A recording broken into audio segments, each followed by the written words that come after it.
영어 영문학과 6년 전공자 강성호 영어 선생님의 영어 수업 바로 지금 시작합니다.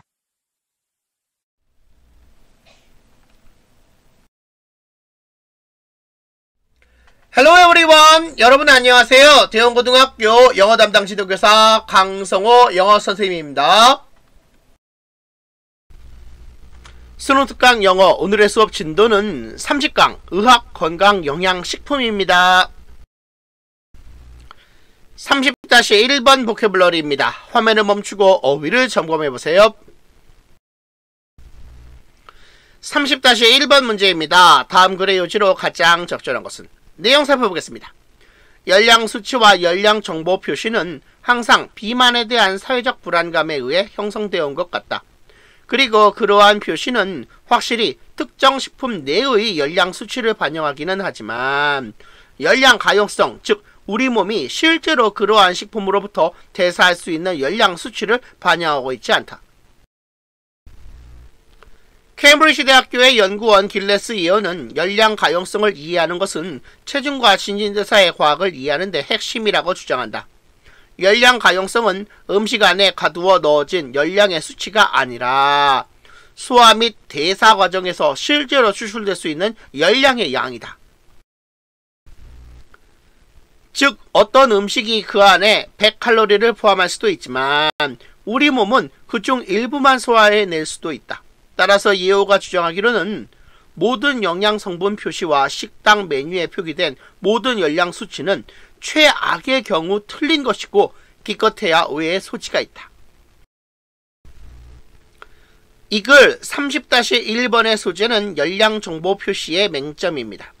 우리의 몸은 음식을 소화하고 대사하는 과정에서 그 음식의 열량 중 일부만 소화할 수도 있고 이렇게 실제로 추출될 수 있는 열량의 양인 열량 가용성을 알아야 체중과 신진대사의 과학을 이해할 수 있는데 현재 영양 성분 표시와 식당 메뉴와 같은 곳에 표기된 열량 수치로는 열량 가용성을 올바로 알 수 없다는 내용의 글입니다.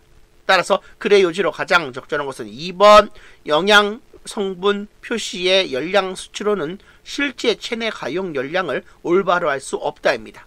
따라서 30-1번의 정답은 2번이 정답이 되겠습니다. 30-2번 보캐블러리입니다. 화면을 멈추고 어휘를 점검해보세요. 30-2번 문제입니다. 다음 빈칸에 들어갈 말로 가장 적절한 것은? 내용 살펴보겠습니다. 영화를 볼 때 우리가 상황을 이해하고 내면화하기 위해서 우리가 주인공과 완전히 혹은 심지어 전혀 동일시할 필요가 없다는 것을 알 수 있다. 사실 관객은 주인공의 반응이 왜 그의 상황에 적절한 것인지 이해만 하면 될 뿐이다. 우리가 이 점을 예를 들어 공포 영화에 관해 생각해 본다면 우리는 초자연적인 존재가 등장할 때 가장 쉽게 이렇게 하는데 예를 들어 우리는 등장인물이 유령이 나오는 집에서 도망칠지도 모르는 이유를 안다. 특히 우리가 주인공과 같은 문화를 공유하는 상황에서 우리는 우리가 보고 있는 등장인물이 초자연적이거나 끔찍한 괴물을 비정상적이라고 느끼는 이유를 쉽게 알아낼 수 있다.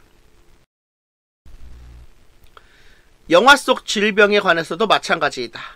우리는 질병에 대한 주인공의 반응을 이해하고 내면화할 수 있기 위해 그와 완전히 동일시할 필요는 없으며 질병과 질환이 보편적인 위협이라는 사실만 알면 된다.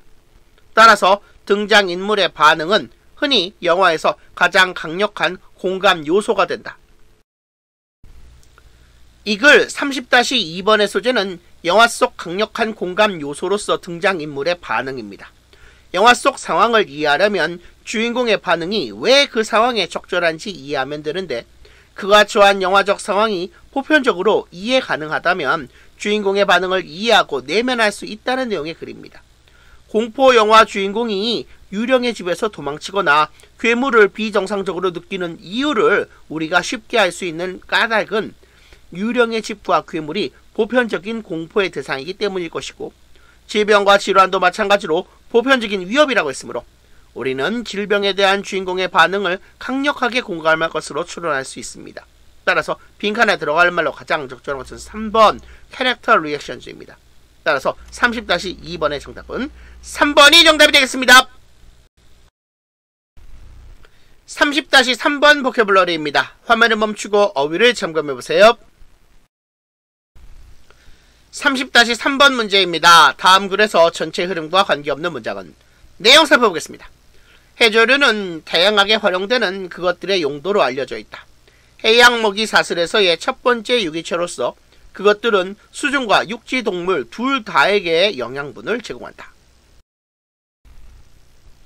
그것들은 단백질 공급원으로 향료 첨가물로 혈당 감소를 위해 감기와 기침 등을 위한 의약품 제조를 위해 비만 예방을 위해 동물 사료로 바이오 연료의 연료로 바이오 가스 생산을 위해 물질의 겔화, 농축화 및 안정화 재료로 폐수 처리를 위해 그리고 훨씬 더 많은 것을 위해 사용된다.